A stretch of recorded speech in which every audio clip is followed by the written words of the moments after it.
সম্মানিত অতিথিবৃন্দ, মঞ্চে বসা জাতীয় নেতৃবৃন্দ, সামনে বসা মুসলমান ভাইরা, পর্দার আড়ালের সম্মানিত মা এবং বোনেরা, প্রশাসনের ভাইরা, প্রান্তীয় ঢাকাবাসী, সবাইকে নিয়ে মহান রব্বুল ইজ্জাত আল জালালের দরবারে শুকরিয়া জানাচ্ছি। যিনি মহামানবের জীবন চরিত্র সম্পর্কে আলোচনার এই পবিত্র অনুষ্ঠানে আমাদেরকে হাজির হওয়ার তৌফিক দিলে জবান খুলে বলছি আলহামদুলিল্লাহ। কথা বলার প্রথমে আমি স্মরণ করছি 2024 সালের আগস্টের 5 তারিখ পর্যন্ত যারা মুক্তভাবে কথা বলার পরিবেশ তৈরি করে দেওয়ার জন্য নিজের জীবন পর্যন্ত দিয়ে গেলে শাহাদাতের সর্বোচ্চ মাকাম আল্লাহ যেন তাদেরকে দান করেন। আমরা কিছু ভিডিও দেখতে পাচ্ছি, অনেকে বলছে তারা শহীদ হয়নি, তারা নিজেদের বউকে গলির সামনে অস্ত্রের সামনে পেটে আত্মহত্যা করেছে। তারা কাদের কাছ থেকে কি পেয়ে কি খেয়ে কথা বলছেন আমি জানি না। কোরআনে কারিমে আল্লাহ তাআলা 1000 বছর আগে জানিয়েছে। শহীদ শব্দটা আমাদের এই বাংলাদেশ, ভারত, পাকিস্তানে যেভাবে ব্যবহার হয়, এটা এত সস্তা বিষয়, অনেক দামি বিষয়। শহীদদের ব্যাপারে কথা যেন মানুষ উল্টা পাল্টা না বলে, এজন্য মানুষের মুখের উপরে আল্লাহ নোটিশ জারি করে দিয়েছে। আল্লাহ পাক বলেন, ওয়া তাকুলু লিমান ইয়াকুতালু ফি সাবিলিল্লাহি আমওয়াত বাল আহইয়াউন ইনদা বাল আহইয়াউ ওয়ালাকিন লা তাশউরুন। সূরা বাকারার 154 নম্বর আয়াতে আমি যতগুলো তাফসীর পড়েছি, সব মুফাসসিরদের ব্যাপারে একই বক্তব্য দিয়েছে। আল্লাহ পাক তামাম দুনিয়ার সব মানুষের মুখের উপরে নোটিশ দিয়েছেন, ওয়ালা তাকুলু, কেউ যে কথা বলবে না যে মানুষগুলো আল্লাহর জন্য জীবন দিয়েছে, এরা মারা গেছে, কথা কখনো বলবে না, কারণ তারা জীবিত এবং তারা তোমরা এই বিষয়টা বোঝো না, উপলব্ধি করতে পারো না। মুখের পরে মানুষের তো অন্তর দিয়ে ধারণা করতে পারে, এই জন্য আল্লাহ হৃদয়ের উপরে, অন্তরের উপরে নোটিশ দিয়েছে।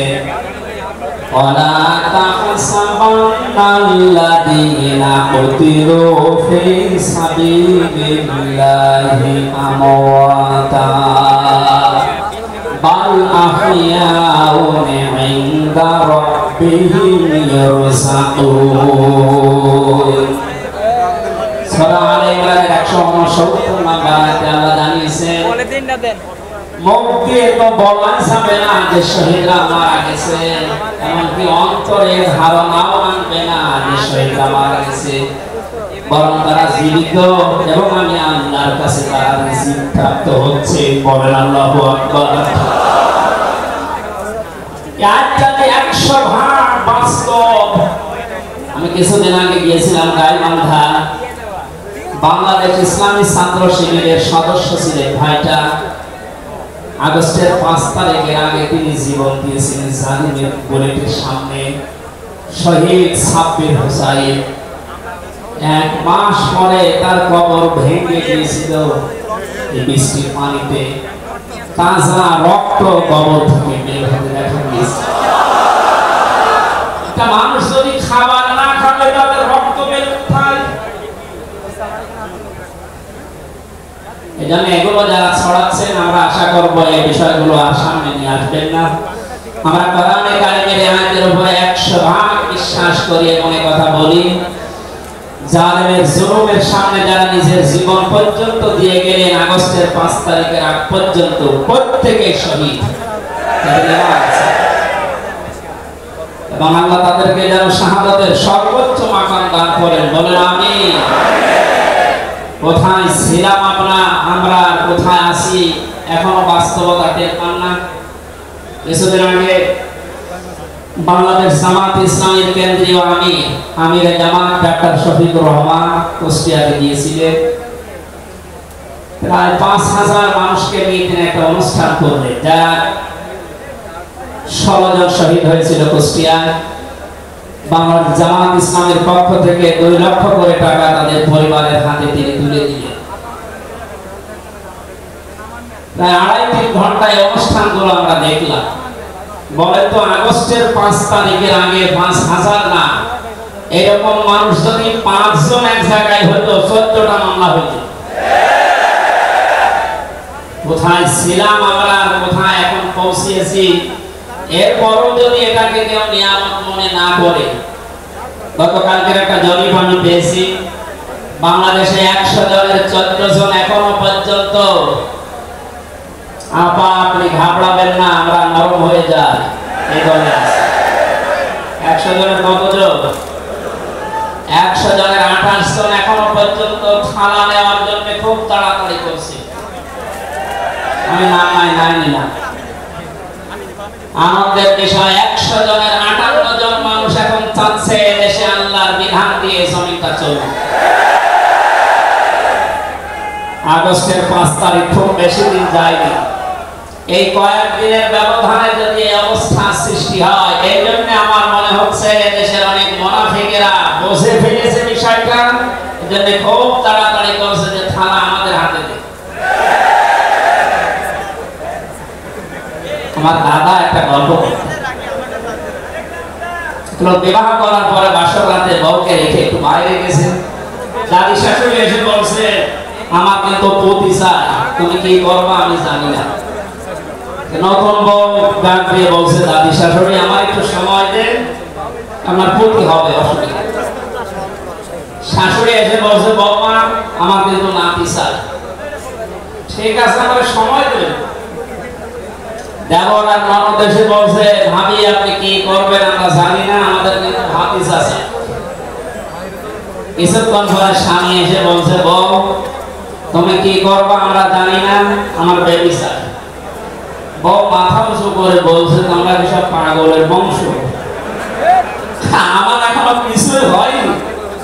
এরপরে ১০ মাস ১০ দিন সময় লাগবে, তারপরে কারো বেবি চাই, কারো ভাতিজা চাই, কারো নাতি চাই, সব হবে। আমার তো সময় দেবে নাকি?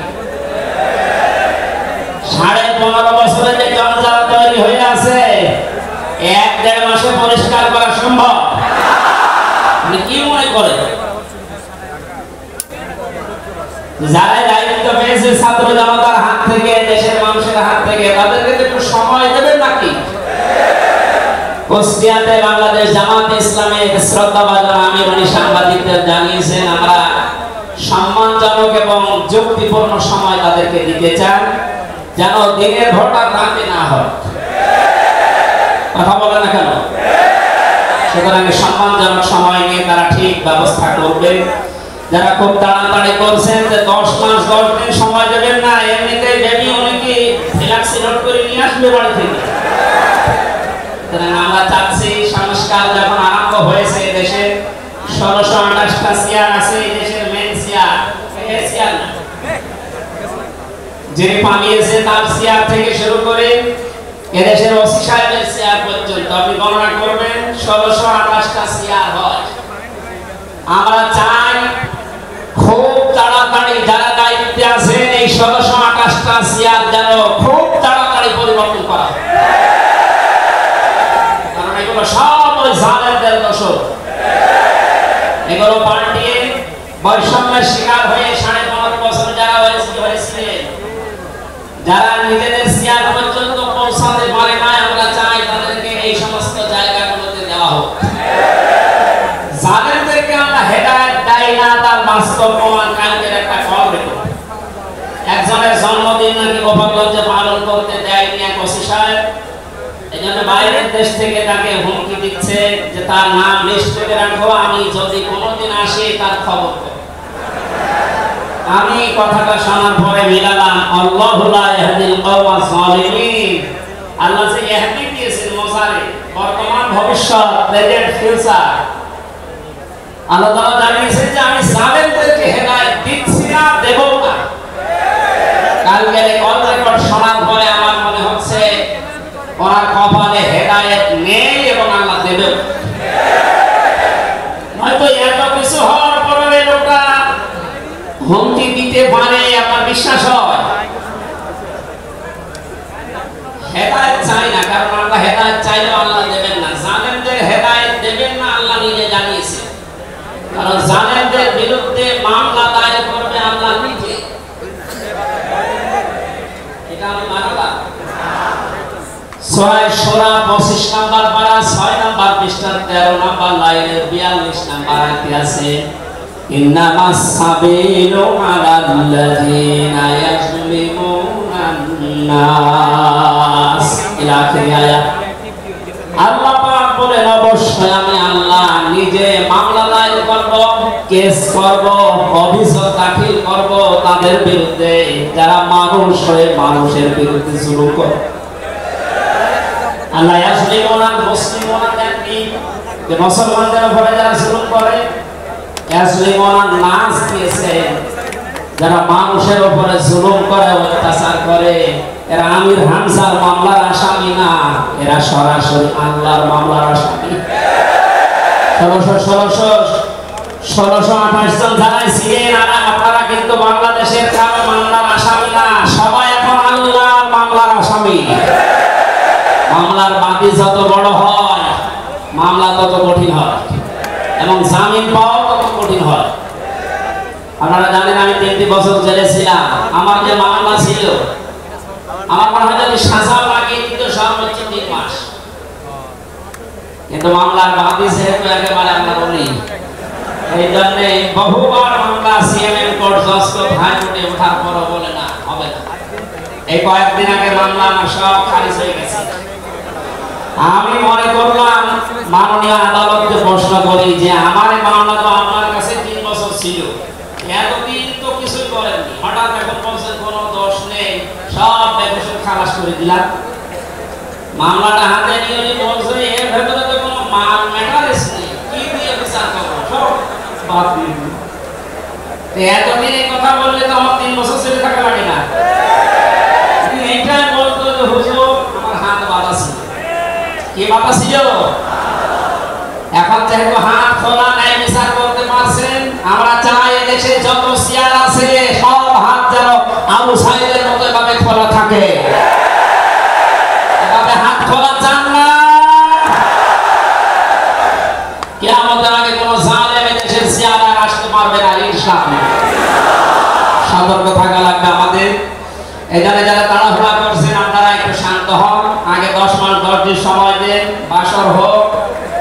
কথা বলেন না কেন? আমি আর নিচে নামলাম না। আল্লাহ আপনাদেরকে সম্মতি দান করুন, আমি দরুদ আর সালাম পড়ছি আমাদের নবী মুহাম্মদ রাসূলুল্লাহ সাল্লাল্লাহু আলাইহি ওয়াসাল্লামের প্রতি। আজকে সেই বিকাল 3টা থেকে শুরু করে রাত 9টা পর্যন্ত এদেশের পতিত দশা আলেমদের মুখে, ইসলামিক চিন্তাবিদদের মুখে এবং জাতীয় নেতৃবৃন্দের মুখে আপনারা নবীর সিরাত সম্পর্কে বিভিন্ন কথা শুনতেছেন। আমি লাইভ দেখছিলাম। আমার আজকের আলোচনার বিষয় রাসূল সাল্লাল্লাহু আলাইহি ওয়াসাল্লাম কেন একমাত্র আদর্শ। এই পয়েন্টের উপরে কোরআন শরীফ থেকে, হাদিস থেকে আমি 18টা পয়েন্ট বের করেছি। খুব সংক্ষেপে এর উপরে আপনাদের সামনে কথা উপস্থাপন করার চেষ্টা চালাবো ইনশাআল্লাহ। ওয়া তাওফীকি ইল্লা বিল্লাহ। জবান খুলে কোরআনের সোনালী আয়াতটা একটু পড়ে। আউযু বিল্লাহি মিনাশ শাইতানির রাজীম। বিসমিল্লাহির রহমানির রহিম।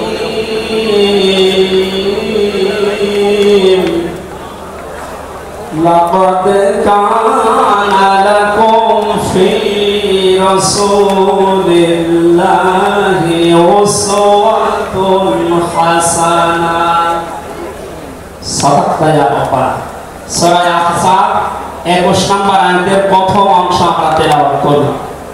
আমার আলোচনার বিষয় হচ্ছে বিশ্বনবী কেন একমাত্র আদর্শ। এই পৃথিবীতে বহু মানুষকে আমরা আদর্শের সৈনিক হওয়ার ঘোষণা দিতে শুনি, তারা স্লোগান পর্যন্ত দেয়, আমরা সবাই অমক সেনা, ভয় করে না বুলেট বোমা। আজকের আলোচনার পরে এটা ক্লিয়ার হবে, বিশ্বনবী বাদ দিয়ে অন্য কারো আদর্শের সেনার ঘোষণা যদি কেউ দেয়, এ মারা গেলে নবীর সুপারিশ থেকে বঞ্চিত ও চির জাহান্নামে। আমরা যেহেতু মানুষ এবং আমরা মুসলিম, আমরা জাহান্নামে যেতে চাই না। এই ছোট্ট ভুলের কারণে এই ভুলটা আজকে শুধরিয়ে নেব ইনশাআল্লাহ। সূরা আহজাব কোন সূরা বলে তো? এটা ক্লাস চলছে, ছাত্রের মতো জবাব দেবে। আহজাব শব্দের শাব্দিক অর্থ দল সমূহ। এর এক বছরে হচ্ছে হিজবুন। হিজবুন মানে দল। পৃথিবীতে দল আছে দুইটা। প্রশ্ন আসতে পারে, বাংলাদেশে প্রায় ৭৩টার উপরে দল, আর দল দুইটা মানে ভাগ। দল একটা হচ্ছে আল্লাহর দল, একটা হচ্ছে শয়তানের দল। আমরা সামনে বিস্তারিত দুইটা দলের উপরে কথা বলবো ইনশাআল্লাহ। দল করা লাগবে এই ঘোষণা আমি হামজা না আল্লাহ। এই শব্দটা শুনলে অনেকে মাথা আমলের দিকে নিয়ে যায়। আপনি আলেম মানুষ, হুজুর মানুষ, ইমাম সাহেব মানুষ, আপনি দল দাঁড়িয়ে করবেন কেন? কোরআনে কারিমে যদি কেউ একটা আয়াত অবিশ্বাস করে, আর এর ঈমান থাকার কথা। আল্লাহ পাক বলেন, ওয়াতাকুম মিনকুম উম্মাতুন, তোমাদের ভেতরে অবশ্যই একটা দল থাকতেই হবে। দল এই শব্দটা কোরআনে আছে না নেই? দল নয় এই বাংলায় নেই, কিন্তু উম্মাতুন এই শব্দ তো আছে। আমি সেদিন গাইবান্ধায় ওই দিন আলোচনা করার পরে একজন মুসলিম হয়েছিল, জিজ্ঞাসা করলাম। পরবর্তীতে ওই দিন আলোচনার বিষয় ছিল ভোট। উনি শিক্ষিত মানুষ, আমরা জিজ্ঞাসা করছিলাম, আপনি ভোট এই শব্দ নিয়ে আসলেন, কোরআনে হাদিসে এই শব্দ আছে? আরবি? হ্যাঁ আছে। আমানাত শব্দটা কোরআনে আছে। তাফসীরে মারিফুল কোরআন আল্লামা শফি রাহমাতুল্লাহ আলাইহি আমানতের প্রায় 19টা অর্থ দিয়েছেন। তার ভেতরে অন্যতম অর্থ হচ্ছে ভোট দেওয়া, রায় দেওয়া, সমর্থন দেওয়া। সুতরাং কেউ যদি ভোট এটাকে দুনিয়ার কোনো বিষয় মনে করে এড়িয়ে যায়, সে কিন্তু মরণের পরে ধরা খাবে। কথা বলে আমরা আখিরাতে আদালতে ধরা খেতে চাই, আমরা বাঁচতে চাই। সুতরাং দল মাসবি করাই লাগবে। যে দলের কর্মসূচি দুইটা, তারা ভালো কাজে আদেশ করবে, অন্যায় কাজে বাধা দেবে। আল্লাহর ভাষায় এরাই হচ্ছে সফল কাণ্ড। এদেশে যত দল আছে এই দুটি কর্মসূচি যারা পালন করে আপনি অবশ্যই দেখতে পাচ্ছেন। আপনার বিবেকের কাছে প্রশ্ন করে আপনি সামনে আগাবেন ইনশাআল্লাহ। নবীজি আমাদের জন্য একমাত্র আদর্শ কেন? এর এক নম্বরে আমি পেয়েছি তার জীবনটা আমাদের কাছে পরিষ্কার। এই কারণে পৃথিবীতে আমরা যত নেতা নেত্রীকে মেনে চলতে দেখি, যে কোনো রাজনৈতিক দলের নেতা নেত্রী আপনি হন, ওই রাজনৈতিক দলে যাকে মানে তার চরিত্র জীবন আপনার কাছে কিন্তু পরিষ্কার। কথা বলে না কেন? আমি নাম ভাবে বলছি, আওয়ামী লীগ যারা করতেন, এখন আওয়ামী লীগের দেশে আছে কিনা আমি জানি না। আছে বলা আমাদের 14% বলা এখনো পর্যন্ত তওবা করে ফিরে আসার চেষ্টায় আছে। আল্লাহ যেন তাদেরকে তাওফিক দেন। আর যদি হেদায়েত না থাকে, দোয়া করে তো হবে না। আল্লাহ যেন তাদেরকে মায়ের কাছে পাঠিয়ে দেন। তো আসতে বলেন ভাই, এটা জোরে বলার দরকার নেই। জীবনী পরিষ্কার হওয়ার কথা বলছিলাম। যারা করতেন আওয়ামী লীগ, বলেন তো আপনার বিবেকের কাছে, শেখ হাসিনা জীবনে কোনোদিন একটা মিথ্যা কথা বলে নিয়ে গ্যারান্টি আপনি দিতে পারবেন? এই কথা বলা ভুল হয়ে গেল। ওনার সারা জীবনে কোনো সত্য কথা আছে কিনা? আমার 33 বছর বয়স হতে আমি কোনো সত্য কথা ওনার কাছ থেকে শুনলাম। কথা বললে মিথ্যা কথা, ওটা নয় বাদ দিয়ে আমার নিয়ে আর একজনের ধরে বিএনপি যারা করে, খালেদা জিয়া জীবনে একটা মিথ্যা কথা বলেনি, এ কথা আপনি গ্যারান্টি দিতে পারবেন? জামাত ইসলাম যারা করে তারা এই কথার গ্যারান্টি দিতে পারবেন যে মরহুম শহীদ মতিউর রহমান নিজামী জীবনে মিথ্যা কথা বলেনি? বলেন না। চরমনায় পীরের মুরিদ যারা, তারা কি গ্যারান্টি দিতে পারে সৈয়দ রেজাউল করিম জীবনে মিথ্যা কথা বলেনি? একজনের ব্যাপারে গ্যারান্টি আছে, আল্লাহ নিজে গ্যারান্টি দিয়েছে তার 63 বছরে একটা মিথ্যা কথা নেই।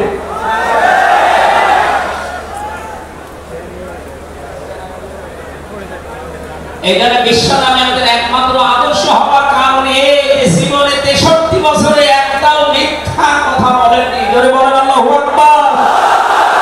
এটা কত বড় বিষয়, আপনি চিন্তা করলে আপনি চিন্তার রেখা শেষ করতে পারবেন না।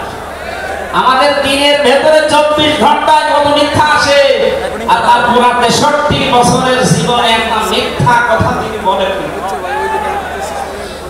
2 নম্বরে পেয়েছি আমি, তিনি উন্নত চরিত্রের অধিকারী ছিলেন।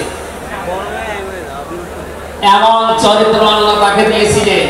আমি 3 জন নবীর নাম পেয়েছি, আল্লাহর নামের সাথে তাদের নাম আল্লাহ মিলিয়ে দিয়েছেন। হযরত ইসমাঈল আলাইহিস সালামকে আল্লাহ ডাক দিয়েছিলেন গোলামিন খলিল, আমার সহনশীল বান্দা। হযরত ইসহাক নবীকে আল্লাহ বলেছিলেন গোলামিন আলীম, আমার জ্ঞানী বান্দা। আর মুহাম্মদ রাসূলুল্লাহকে আল্লাহ ডাক দিয়েছেন ওয়া ইন্নাকা লাআলা খুলুকিন আযীম। জোরে বলেন আল্লাহু আকবার। বৃষ্টি হচ্ছে না ভাই?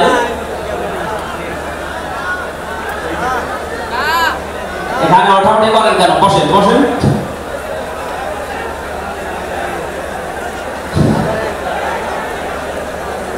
কোরআনের আলোচনার ভেতরে কথা বললে কিন্তু মনে হবে ভাই কথা বলা যাবে না, কষ্ট হলো ওইভাবে থাকে, কথা বলবেন না।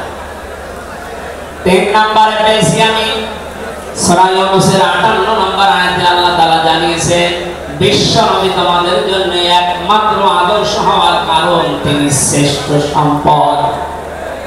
قُلْ بِفَضْلِ اللَّهِ وَبِرَحْمَتِهِ فَبِذَلِكَ فَلْيَفْرَحُوا هُوَ خَيْرٌ مِّمَّا يَجْمَعُونَ। নবী আপনি বলুন, তাম দুনিয়ার মানুষেরা যা গেইন করে যায়, সিদ্ধ করে যা অর্জন করে, যা কিছুতে আনন্দে আছে, আমি আল্লাহর কাছে এই পৃথিবীর শ্রেষ্ঠ সম্পদ হচ্ছে আপনি। জয় বলেন আল্লাহু আকবার।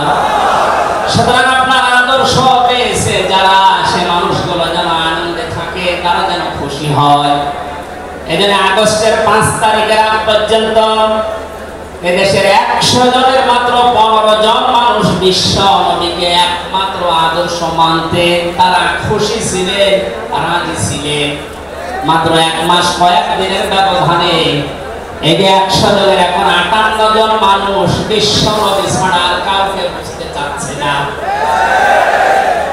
সময়টা যেতে যেতে দেশের 100 জনের 100 জন মানুষ চাইবে বিশ্ব নবী ছাড়া কারো আদর্শ মানি না। তো সংক্ষেপ করে আমাদের প্রধান অতিথি এসে পড়েছিলেন জন্য 4 নম্বরে পেয়েছি এই পৃথিবীর ময়দানে বিশ্ব নবী মুহাম্মদ রাসূলুল্লাহ হচ্ছেন আল্লাহর পক্ষ থেকে আমাদের জন্য, বিশেষ করে মুমিনদের জন্য সবচেয়ে বড় অনুগ্রহ। সূরা আল-ইমরানের 164 নম্বর আয়াতে আল্লাহ ঘোষণা দিচ্ছে লাকাদ মান্নাল্লাহু আলাল মুমিনিনা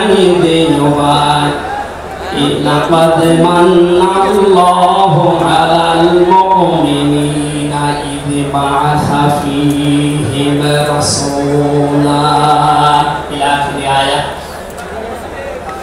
অবশ্যই মুমিনদের জন্য এই পৃথিবীর ময়দানে বিশ্ব নবী মুহাম্মদ রাসূলুল্লাহ আল্লাহর পক্ষ থেকে একটা অনুগ্রহ। আমরা এক একটা আয়াতের ভেতরে বিভিন্ন তাফসীর অনুযায়ী যত কথা আল্লাহ জানিয়েছেন নবী সম্পর্কে, প্রচন্ড গরম, আপনাদের কষ্ট হবে যেন আমি খুব সামারাইজ করছি। 6 নম্বরে পৃথিবীর ময়দানে বিশ্ব নবী একমাত্র আদর্শ হওয়ার পেছনে কারণ কি, তিনি গোটা জাহানের জন্য ছিলেন একমাত্র রহমত।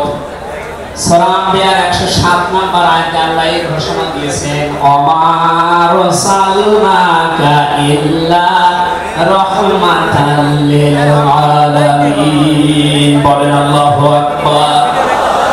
আল্লাহ আলামিন বলেন না যে শুধু পৃথিবীর জন্য, আলামিন যত জগৎ আল্লাহ বানিয়েছেন আর জগতে আল্লাহর যত সৃষ্টি আছে এতানাজ্জালুল আমরু বাইনাহুন্না, প্রতিটি জগতে সৃষ্টি অনুযায়ী আল্লাহর বিধিবিধান নাযিল হচ্ছে। যেখানে যেই সৃষ্টি আছে প্রত্যেকটা সৃষ্টির জন্য মুহাম্মদ রাসূলুল্লাহ হচ্ছেন আল্লাহর পক্ষ থেকে রহমত। পরে সুবহানাল্লাহ। সেই রহমতকে হযরতে হালিমাতুস সাদিয়া চিনেছিলেন। কোলেরা থেকে শুরু করে বাড়ি পর্যন্ত যেখানে নিয়ে গেছেন, সিরাত ইবনে হিশাম বলছে সব জায়গায় হালিমাতুস সাদিয়া বিশ্ব নবীর মাধ্যমে আল্লাহর রহমত পেয়েছিলেন। সিরাত বিশ্বকোষের ভেতরে পেয়েছে